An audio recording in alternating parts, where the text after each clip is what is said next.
ஓம் நம சிவாய.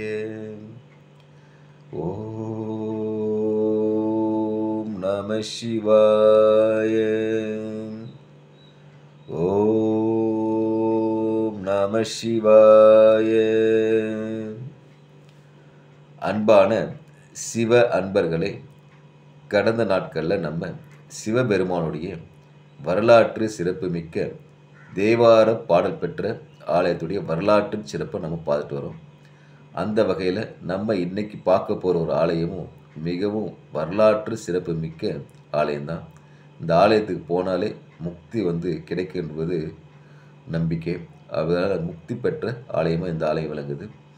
இந்த ஆலயம் எங்கே இருக்கும் பார்த்தீங்கன்னா, தமிழ்நாட்டில் நாகப்பட்டினம் என்ற மாவட்டத்தில் ஆச்சால்புரம் என்ற ஊரில் இந்த ஆலயம் அமையப்பெற்றிருக்கிறது.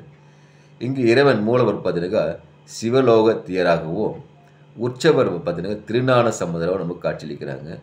இங்கே அம்பாள் பார்த்தீங்கன்னா திருவெண்ணீற்று உமையாம்பிகையாக நமக்கு காட்சியளிக்கிறாங்க.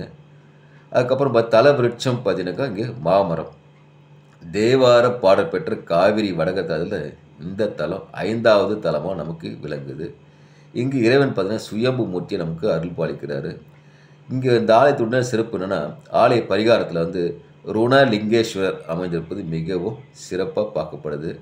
இந்த கோயிலில் பார்த்தீங்கன்னாக்கா 5 நிலை ராஜகோபுரத்தை கடந்து செல்லணும். அதுக்கப்புறம் பார்த்தீங்கன்னா நந்தி மண்டபம், அதை கடந்து சென்ற 100 மண்டபமாக இந்த ஆலயம் அமைப்பட்டிருக்கிறது.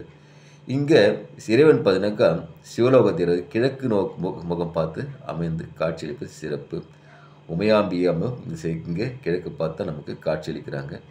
இங்கு யாரெல்லாம் வணங்குகிறார் பார்த்தீங்கன்னா, இந்திரன், திருமால், காகமுனிவர், வசிஷ்டர், பராசர், பித்ருகு, ஜமத்கனி, முருகன், அருணகிரி இவங்கெல்லாம் இந்த ஆலயத்தில் வழிபட்டு முக்தி பெற்றுக்கிறாங்க.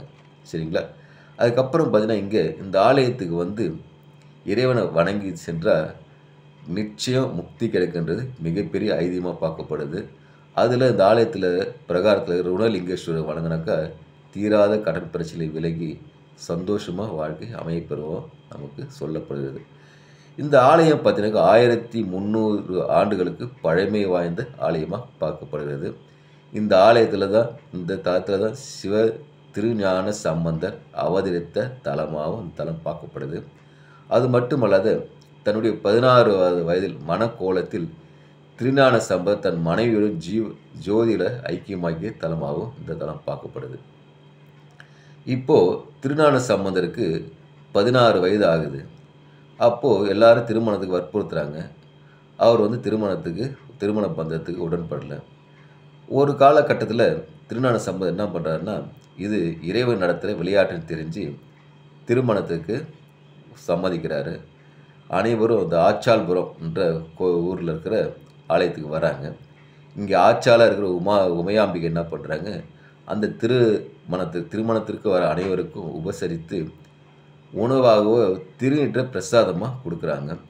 அதனால தான் இங்கே இருக்கிற அம்பாளுக்கு திருநீற்று உமையாம்பிகையாக நமக்கு பேர் பெற்கிறது.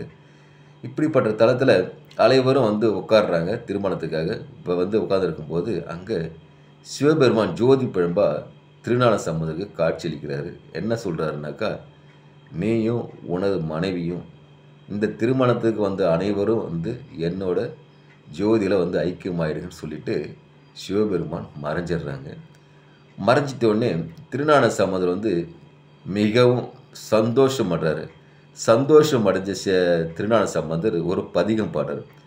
காதலாகி கசிந்து கண்ணீர் மழுகி ஓதுவார் நன்னெறி இருப்பது வேத 4 மெய்ப்பொருளாவது நாதன் நமச்சிவாயனே என்று சொல்லிட்டு இதை திருஞான சம்பந்தர் பாடிய கடைசி பதிகமாக பார்க்கப்படுது. இப்போது அப்படிப்பட்ட தலம் தான் இந்த ஆச்சால்புரம் சிவலோகத்தியர் தலம். அதனால் அன்பான சிவ அன்பர்களே, வாய்ப்பு நம்ம தான் உருவாக்கணும். வாய்ப்பு நம்ம தேடி வராது.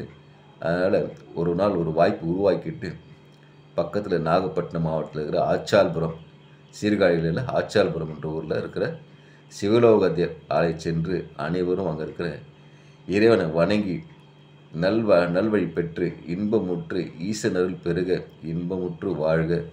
ஓம் நமச்சிவாய. ஓம் நமச்சிவாய.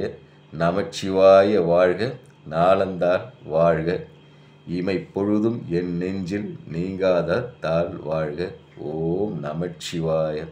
ஓம் நமச்சிவாய.